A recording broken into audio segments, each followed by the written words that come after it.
So this is part of the whole study of the Ramayana as well too, is it's teaching us how to do the right thing so that we can do the right thing. Remember, yoga is skillfulness in action. We want to be skillful with our actions. We want to not let our emotions grab us and just take us on a trip, because that's what happens. We get caught in that moment, and then suddenly everything seems justified. We want to get to that place where we're not caught in that moment. Then we are riding that wave. Then we're not getting just completely picked up and dumped into the water. And this is a big part of why we're studying the Ramayana in relationship to ourselves. And the things that we learn, we need to constantly look at them and how it affects us, how we interact in relationship to studying this. Okay, so now, and you'll find that if you really start asking yourselves, okay, how would I explain this behavior to Swamiji, to Buddha, to, like I said, you pick whoever. Like Scott said, I mean, you quickly find, unless you're playing a big head game with yourself, nothing justifies it. Nothing. You can be circular in it and you can keep going around and around and around, but if you're really on this path and you're really being honest, nothing will justify us behaving badly. And that's the bottom line. And we need to hold ourselves to a higher standard. And nothing justifies us being angry or agitated at someone else behaving badly. This Riley and I were having a conversation the other day on our morning walk, and talking about an individual in my life. Hold on. Okay. So we were having this conversation, and he was saying, well, then I forget exactly how it came up that, he was behaving badly. And the reality is that it was my karma. So if it's my karma, I can't hate the bringer of my karma, no matter what it looks like, because it was something I have to go through, and the conditions were right at that particular moment in my life for everything to unfold and happen the way it is. So there's no way. God doesn't hate the person who burns the mosque or the person who burns the churches or the temples, whatever. So what makes me think I have the right to hate someone who brings the bringer of my karma? That's pretty egotistical, to think I have more of a right to hate someone or to be upset with someone because they brought karma to me. Did I not choose to come into this life to work through it? We did. I'm telling you right now, we did. We did choose to come through this life to work through it. So that means we have to figure out how to forgive that person. And when we forgive that person for bringing the karma, guess what? You forgive yourself for doing the same thing, whatever it was, to someone 5, 10, 20 lifetimes ago. I've shared this story before when I was going through that, and I was just feeling really it was rough. And I was in my practice room, and it was after one of my practices that it hit me, and it was like, whoa. For me to be going through this, I'm not innocent. I'm not innocent. This is not God just handing something to me because I'm in it. If I didn't deserve it, I wouldn't get it. So that means I've done the same thing to someone in some lifetime. I don't remember it, but I've done it, or this would not be happening. So at that moment, there was this huge, just this overwhelming, first of being sorry to that person, whoever it was. I don't know who you are. I don't know where you are. I don't know the circumstances, but I deeply apologize to you for what I've done. And at that moment, I forgive myself for doing that too. Because when you really forgive someone for doing something, you actually forgive yourself. One person said to me once, I've forgiven this person, 100 times. No, if you've really forgiven them one time, you only do it once. If you keep forgiving someone, you're not forgiving them. You're festering, you're bringing it up, and you're saying, oh, I'm letting it go. But when you really forgive, it's done. And we free ourselves from that. And then that becomes this beautiful, beautiful journey that we're on, because that really frees us from the entanglements that we have. That really frees us. That becomes, then we are being skillful in action. So ask yourself daily on all types of things. How would I explain this? Rushing into a door and shutting it before someone else gets in there. How would you explain that behavior? Grabbing the last piece of cake. How would you explain that bit of behavior? Start examining your life, every little detail. And then you'll start understanding the big scenes in your life a lot better. Miss Conway, are you okay? Yeah, I missed my eyes. Oh.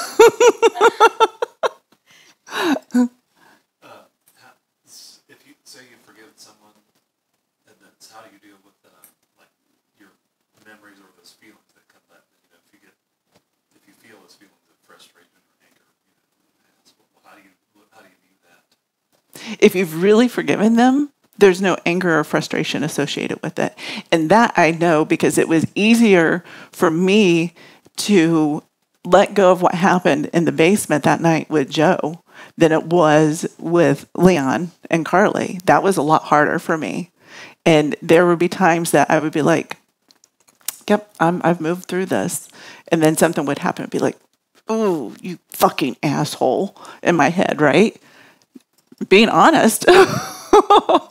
And it was that moment in the room after my practice that it was this realization, this huge realization. It's like, oh, damn, this is because of who I am that this is happening. And because that's me. I thought I always have my thing on Do Not Disturb. Anyway, so when because of my mind, right, I had put him in a certain place. So it made it harder for me. But it's just that same interplay of karma that I have done before. And that takes a big acceptance to just say to yourself, oh, damn, I pulled some real dick moves on some people for this to happen. I can't hate my dad for the beatings that I took, because at some point in some lifetime, I beat little kids, probably my own children. I hope if I just didn't randomly go and pick a kid.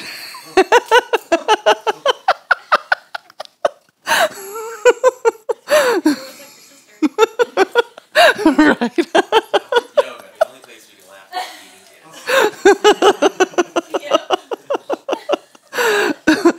But once again, it was my karma to have that. So I can't hate someone for giving me what I deserve. I don't hate someone if Kaylee comes up and gives me $5,000. I don't hate her for that. But I would hate her if she took $5,000 from me, stealing. But either way, it would be what I deserved. It would be my karma.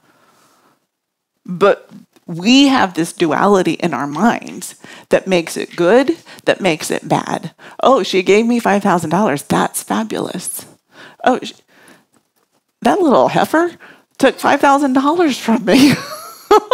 And better believe it, I'm going to tell anyone that I can find that wants to listen to my story about how Kaylee stole $5,000 from me. I'm going to sing it from the rooftops. But this is where Krishna talks about when he's talking to Arjuna, right? There's no difference between honor and insult, gain and loss. No difference at all. The only difference is what lies between our ears up here, the mind. Because Swamiji, certainly, it didn't matter to him that he had cancer. It didn't matter to him that the ashram in Nepal they were taking it back because of political unrest. It didn't matter to him that people would criticize and condemn him. And he would always say, I'm not defending myself. It doesn't matter. Scott, were you going to say something? Yeah, this is kind of what one of the things I was going through is my business partners from my last company told me they would pay me out. Mm-hmm. Mm. So part of me was like, you took money from me. Mm-hmm. But am I spiritually bypassing myself by being like, the only thing that keeps score is the universe, and I don't have to worry? Or is it me spiritually bypassing myself by being like, I need to tell everybody about this so that they get what they deserve? Why do you feel like you need to tell them? Yeah, why would you need to tell anybody anything about that? Then this is also where Krishna says, prepare for war with peace in your heart. If you tell something with absolutely no attachment to it, that's very different. But if you tell the story of Kaylee stealing from me, and I tell it with this anger because I want people to hate her, right? Then that's not the right way to do it. Negate the fact that I used to be like, I want to tell the story to fuck them over. Mm-hmm. Now I'm like, no, I want to tell the story to teach people in business to not manipulate people and lie. Mm-hmm. It's a very different reason why you tell it. And if we tell it with any skin in the game, then we're actually creating karma there. But to tell the facts and be truthful about them, okay, these are the facts. And then also own the fact that, hey, you know what? This happened to me because I did it before. Because I don't remember when I did it, but hey, this happened to me. I'm learning from this manipulation. Maybe you can learn something too. Well, and that was kind of the theme that I peeled back behind it. Was there are multiple occasions in my life where I feel like I've been stolen from, and so I created a habit of make sure I don't get slighted. Mm-hmm. And that to me was more of the revealing of like, oh, this is actually something that's a theme in my life, and now I need to go deal with this again. Mm-hmm. This is because everything, and this is another thing Riley and I were just recently talking about. God is omnipresent, omniscient, and omnipotent. That's just the fact of life, right? We say it, but we don't believe it. I believe in reincarnation. I believe in karma. 100% I believe in that. And because of that, the universe is just and righteous. God is just and righteous. If that is not the case, everything is random. And nothing happens without a reason. And that is not the case. Everything is beautiful. Everything is exactly the way it is supposed to happen. So that that just opens up everything in the world for you. When you really are like, whoa. Mathematically, however you want to look at it, there's someone who is a mathematician, and he said he didn't believe in God until he started really looking at all of the math equations and the formulas and stuff, and was talking about how it's all perfect and how you have this formula and everything. And then he was like, that's the universe. There's nothing random in the universe. That's amazing to me. If you really sit and just think about that. Every piece of dust is where it's supposed to be. Every tree that's growing is growing exactly where it is supposed to grow. Nothing is random. Every person that you have in your life right now, you are supposed to have in your life right now. Everything is karmically that you were supposed to have, you were supposed to have. God doesn't just punish us to punish us. I mean, that's kind of egotistical to think that God's out for me. Really? I deserve that much attention? I mean, it's really, or that God has favorites. Both of them are really odd concepts if you really sit and think about it. The person who thinks that, there are people who are more aware of God, who feel the inner dweller more, but that doesn't mean they're a favorite. They just have that receptivity to feel that inner dweller within them. The analogy that they use in yoga a lot is like with the karma. So if you have someone who's a taker, who just takes and who manipulates all the time to take, whatever, they put themselves in the situation to always get the best. They put themselves in the situation to always have someone giving something to them. They put themselves in the situation and it could be anything. It could be anything from material things to attention things. I mean, it could be whatever it is, right? A person who's always putting themselves in a situation so that they look good, so that they receive, could very well come back as a tree that produces apples. And in this lifetime, they don't get the benefit of the shade because they just have to give. They don't get the benefit of the fruits, right? Because they just have to share those trees. They just have to give those fruits away. They just have to give that shade away. They don't get any of it because we're not guaranteed to be human next lifetime. This is another reason why just do the right thing. It's very simple. Start asking yourself constantly, how would I explain this behavior? If someone appeared to me right now and I had to explain it, how would I explain it? And if you're going to have problems explaining it, then you shouldn't do it. And if you're going to do it, then you better own it. We can't shift the ownership off once we do it. Once we've done an action, it's ours. It's ours to reap. You may hide and you may throw someone else under the bus, but it's still your. You can't trick the universe. This is the universe within you keeps track of everything. It's not some man up in the sky jotting everything down. Your soul keeps track of everything. You can't trick yourself. So you keep track of everything. So whatever you do, you are going to have to figure out how to pay that back. Which is why astrologically we come back at certain times, because everything is perfectly aligned for us to work out the karma that we've chosen to work out in this lifetime. Once again, it's just beautiful. Nothing's random. Everything is designed perfectly. Okay, so we left off with they had just, Rama had touched Ahalya's foot and she had come back. And now Vishvamitra, Rama, and Lakshman are on their way to Janakpuri. And Vishvamitra is explaining a little bit more about Sita and who she is. And so he's saying to him that one day King Janaka the bow that Shiva had given King Janaka was in this beautiful room, and Sita was in there and she was cleaning and just doing things, and she was just a little girl and she picked up this big bow and then she was wiping underneath and cleaning it, and King Janaka was standing in the back like, whoa, this is pretty incredible because no one can pick up this bow.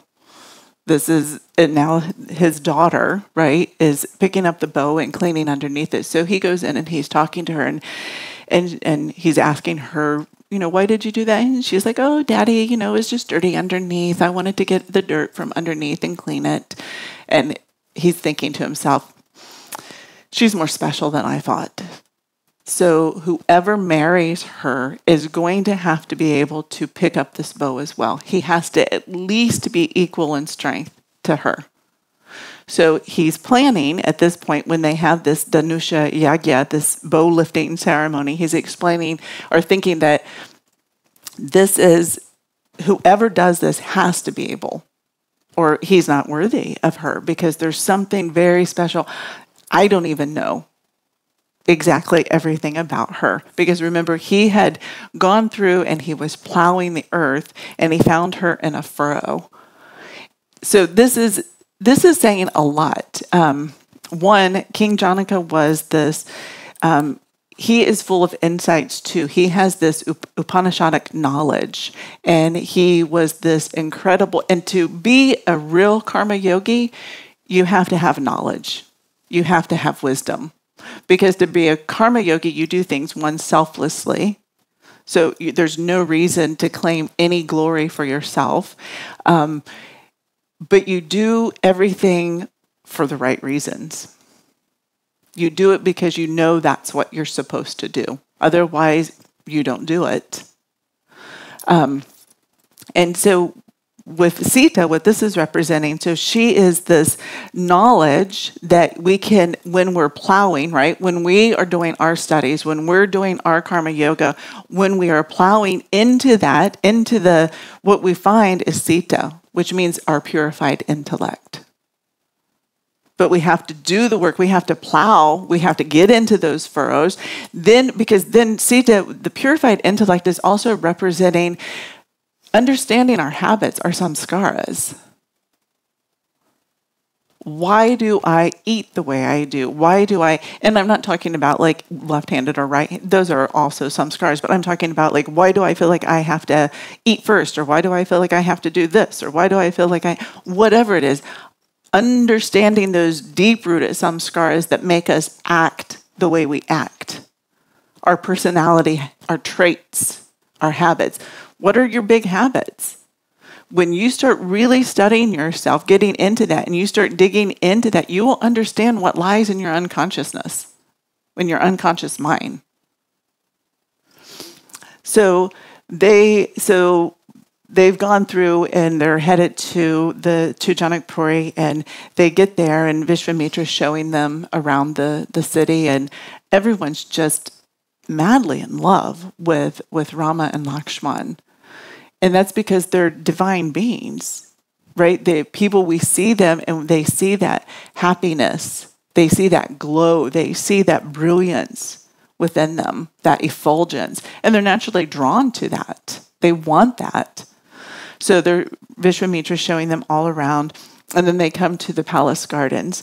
And this is Sita, where Sita she's picking garlands or flowers because she's going to be making her garland to put over the winner, the suitor that is able to pick up the bow.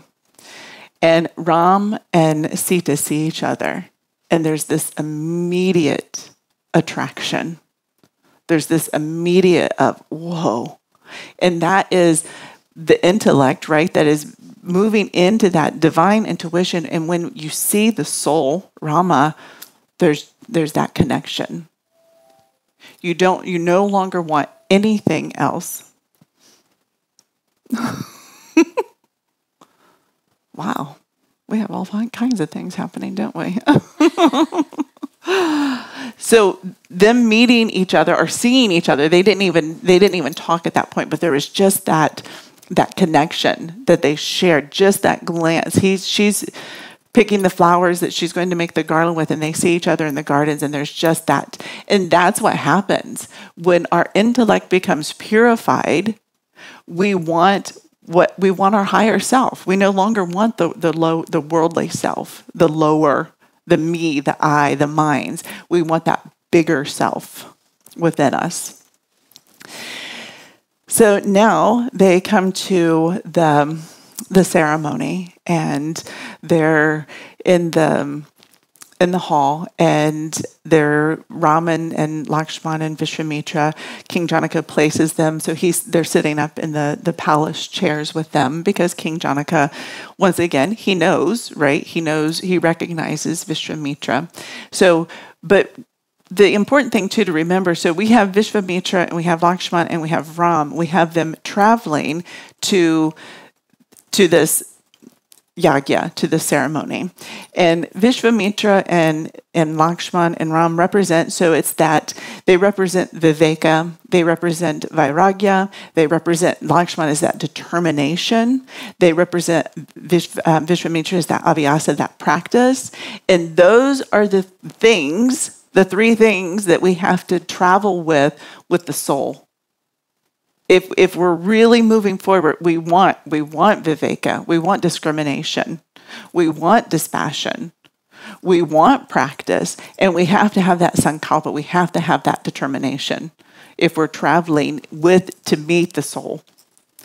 So they're there, and all these suitors are coming forward, and they're doing everything. They're, some of them are completely exhausted and falling down, and they're having to carry them out. And some of them are, just doing all kinds of weird things, trying to get the bow lifted. And it's not budging, it's not moving.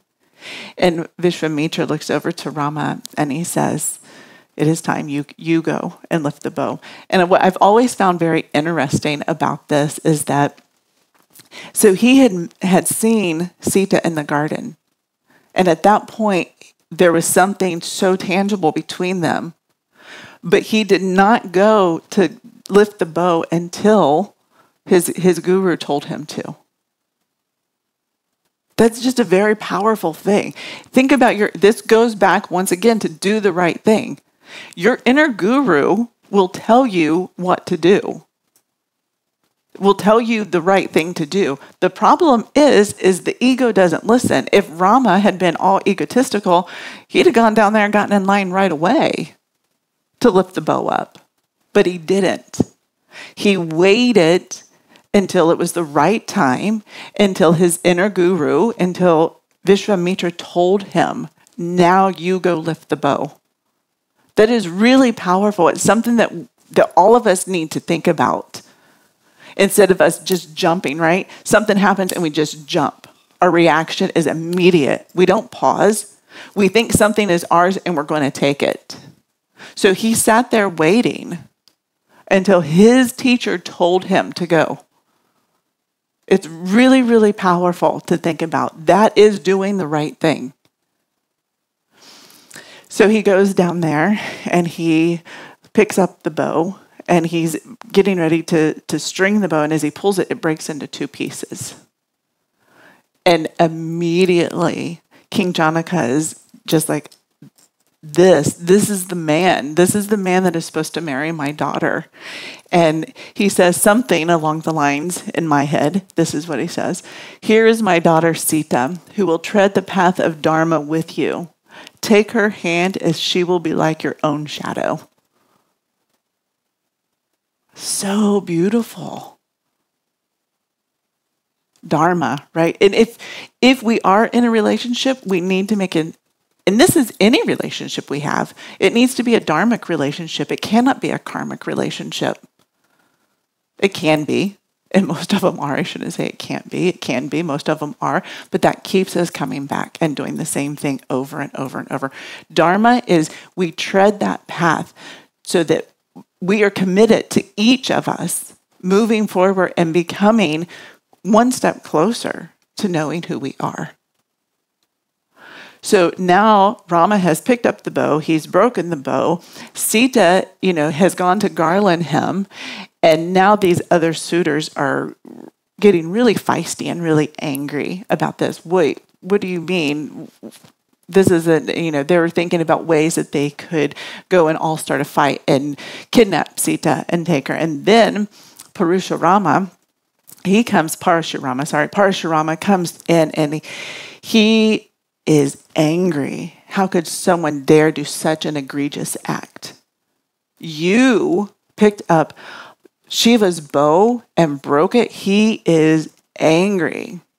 So Lakshman's fun. He's always being cheeky in the Ramayana, and I like that. So he goes up to Parashurama and he says, now, first, let me back up a little bit. So Vishwamitra, when Parashurama comes in, Vishwamitra takes the time to introduce Rama and Lakshman. And he's taken with their beauty too. He's mesmerized, right? He can't take his eyes off of them. He's like, whoa, wow, there's something special. Then then he remembers why he's there. Wait, I have some business to tend to. I have to take care of who damaged this bow. And Lakshman steps up and he says, Sir, Maharajji, was that your bow? But wasn't it Shiva's bow? And didn't Shiva give the bow to King Janaka? And when the gift is given, the giver no longer has a right to any attachment to the gift because it's just given. And Shiva is not upset. And it was his bow to begin with. He's not upset. You don't see him here throwing a fit. So he's saying this to Parashurama, and Parashurama he has a temper. And then he says, and even King Janaka, it's his bow. And do you see him being upset about it, that it's broken? No, he said, whoever picks it up, he's not upset about this. He said, Maharajji, it seems to me that you're the only one here that is upset with this. Something must be wrong with your intellect. It must be somewhat clouded. And Rama's like, okay, let me step forward here. Because now Parashurama's like, you impertinent little fuck. Hang on now. We got some explaining to do here.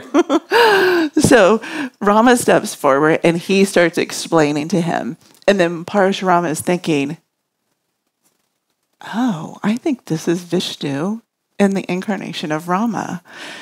So he says to him, he says, can you string Vishnu's bow? And he hands him Vishnu's bow. And immediately Rama pulls it back and strings it. And he says, and he pranams and he prostrates to him. And at this point, Parashurama realizes that his time is done. He is now to withdraw to the forest and do his practice, because his purpose was to go out and destroy anything that was not righteous.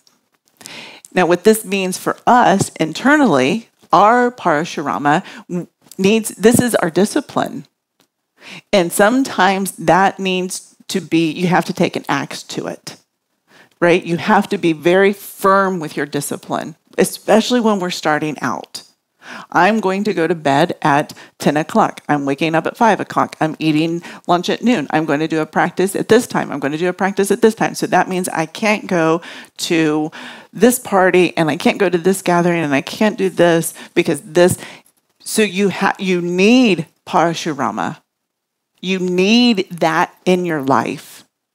You need to have that discipline. And Parashurama is going to take the axe to anything that doesn't work. This is why baby steps are so important. Because we can't say, I'm going to wake up tomorrow and I'm going to sit for 8 hours. It's not going to happen. You're going to fail miserably, and then you're going to start berating yourself for not being able to succeed, and then you're going to lose your energy. We have no right to criticize ourselves. We're a creation of God. What is it Swamiji says? You're a creation of God, but you are the creator of you create your own happiness. And if you're constantly berating and belittling yourself, you can't create any happiness because you're living in a place that is full of anger and agitations. So Parashurama, we need Parashurama until Rama comes forward.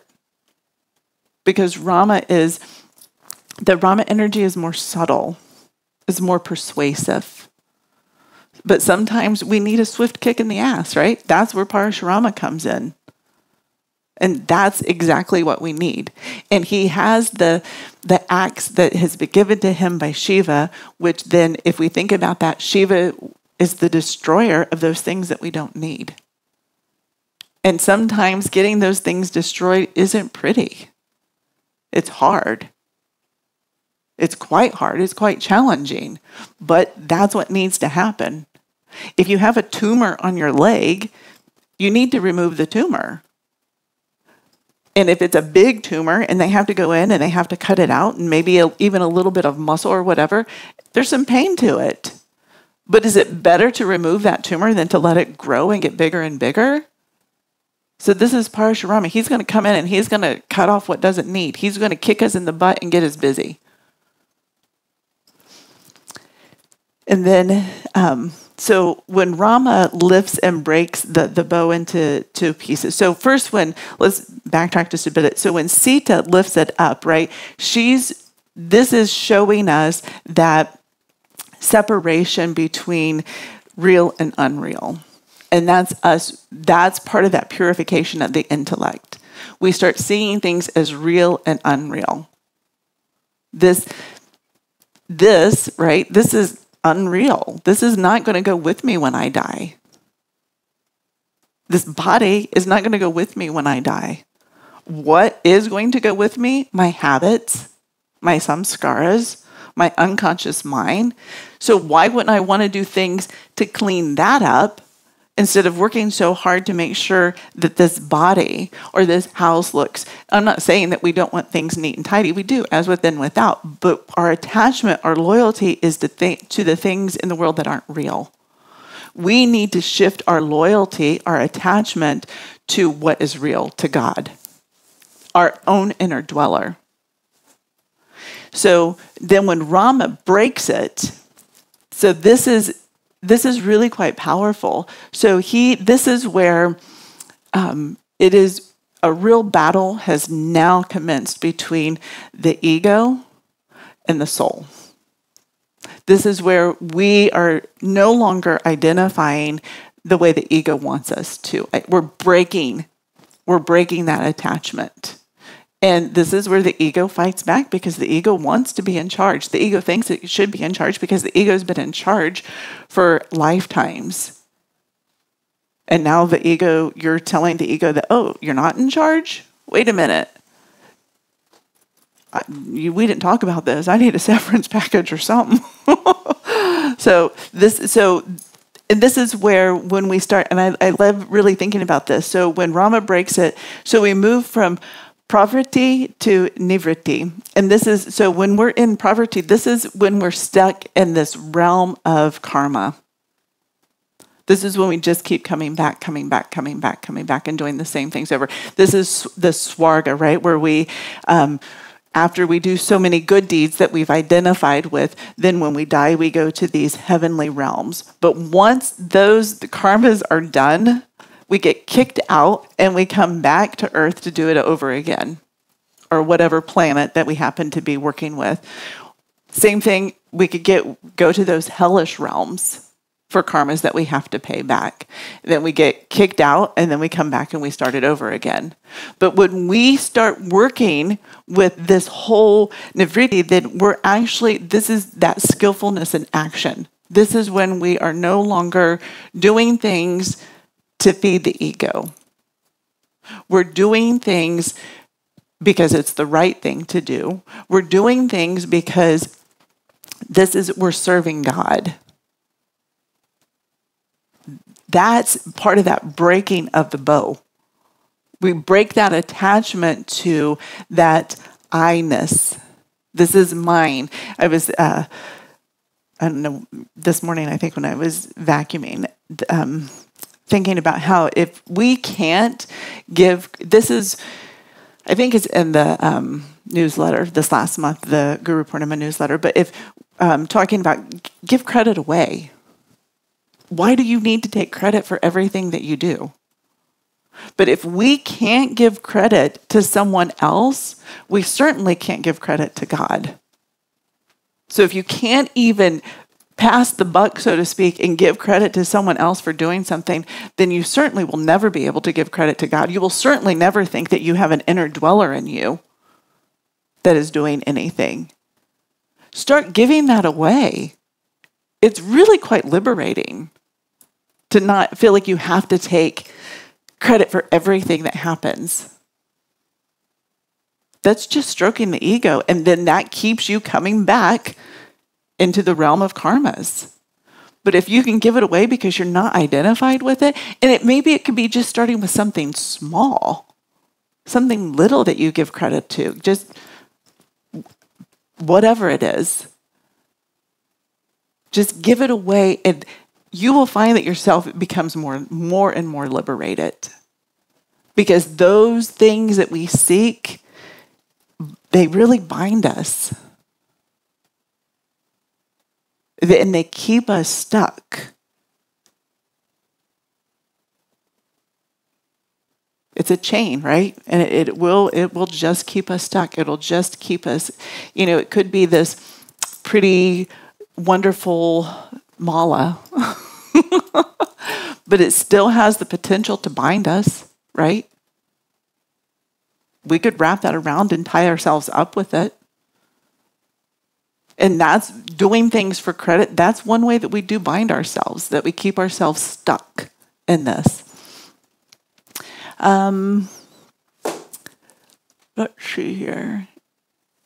Oh, and then, so we'll get ready to close out this one. I think we've pretty much touched on the points. But so now that everything is settled and Parashurama has left the building and he's okay with everything that's happened and he knows that now it is the time of Rama. He knows that it is his time to leave. And that's what happens. When we move into that time of Rama within us, then Parashurama, when that aspect of us leaves, we find ourselves just feeling more settled because we now have more control over our senses, which is really beautiful. It's not the senses taking us on a ride.